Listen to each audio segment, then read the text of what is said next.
有乜嘢可以將糖高趕走啊？屋企有糖尿病嘅你注意啦，記住一個千年降糖方，成本唔使2蚊雞，人人食得起嘅。無論你有冇血糖高，呢個視頻認真聽完認真睇晒啦。《黃帝內經》講血糖偏高同埋陰虛火旺係有關嘅，就會有口渴多飲、容易餓、食得多、屙尿多、身體瘦呢啲情況啊，係體內嘅增液少咗，糖冇辦法被充分分解利用，就會堆積喺你嘅水管入邊，從而更加加速我哋增液嘅消耗啊。增液一少嘅話，糖更加堆積噶啦，形成惡性嘅循環。所以咧，我哋諗辦法去補充增液先得。咁好多人有咗糖尿病咧，佢食一世降糖藥嘅，我知道你哋特別痛苦噶啦。今日我就教你個花10萬都學唔到嘅老方子，佢簡單方便又實用。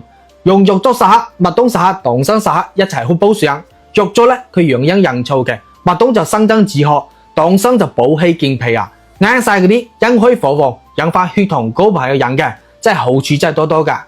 嫌麻煩嘅朋友咧，可以點擊視頻左下角帶走成品茶包，你翻去用滾水沖3分鐘就可以飲噶啦，方便又簡單啊！